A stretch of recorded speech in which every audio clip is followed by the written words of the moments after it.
سحنا قدرك عجيو ورورا اسمه يبولشو بشو يسودوي وسودوي كاسودوي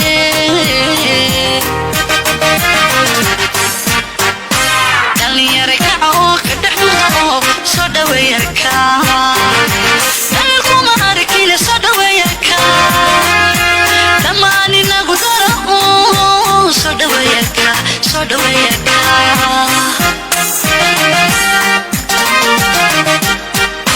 دلني يركعو كدحو سودوي يركع دلكم هاركيل سودوي يركع دماني نقدرو سودوي يركع سودوي يركع وحسبك كا ما شاء الله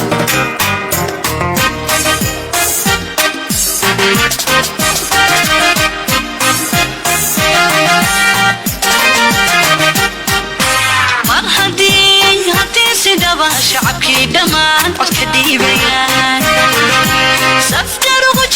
سفدروا وجيران وادم يسكنان waxaa maanta si diiran lagu soo dhaweeyay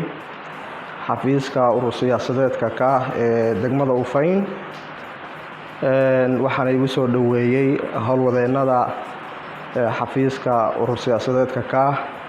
iyo akhyaarta ka shaqeysa aan ka xusi karo Sheekh Cabdi Wahaab runtii aad iyo aad bay u mahadsan yihiin sida quruxda badan ay igu soo dhaweeyeen ururka xafiiskiisa ee degmada Ufayn runtii anigana waxay ii tahay farxad maadaama aan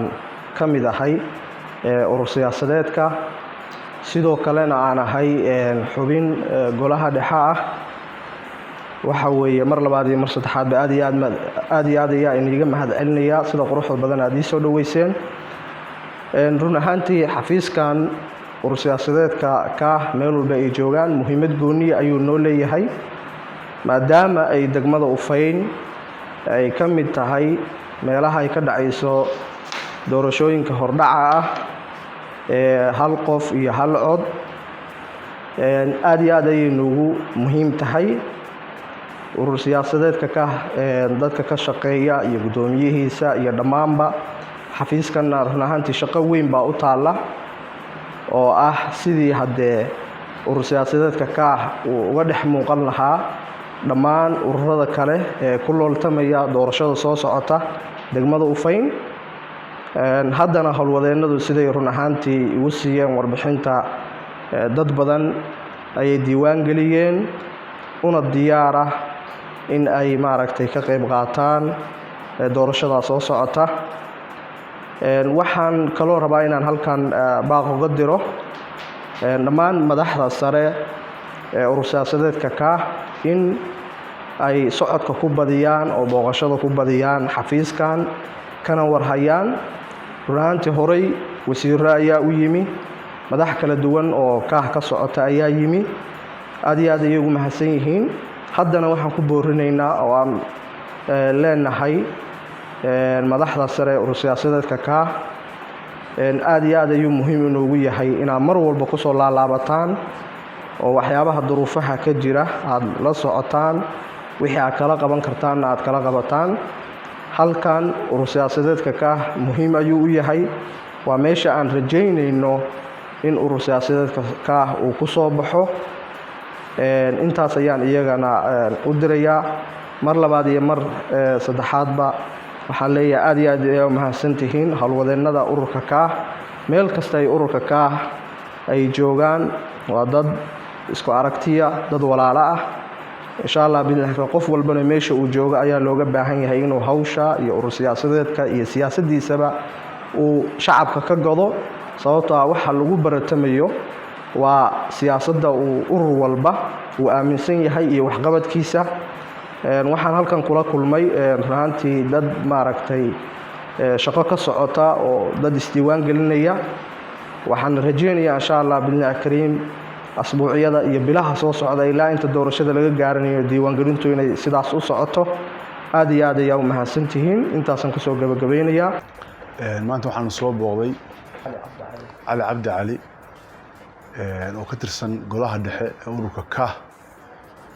aad iyo aad baan ugu soo dhaweynay xafiiskayga ururka KAH ee degmada Ufayn iyadoo wakiilkii naga maqan yahay anigu aan ahay odayaasha ka tirsan ururka aan budigaha u ah waxaan si fiican ugu soo dhaweynay xafiiskayga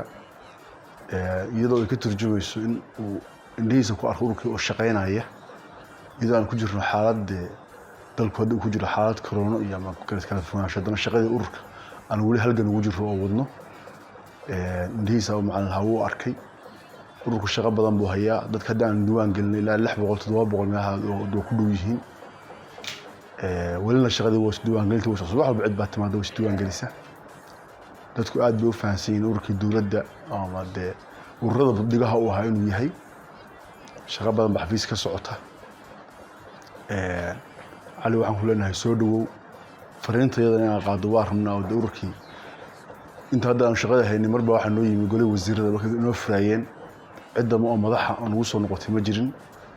wadankuna xaalad buu isaga jiray aan raxday dulqaadkayga sabarkayga ayaan u lahayn aad iyo aad baan ku soo dhaweynaynaa insha Allah waxaan jecelahay dhammaan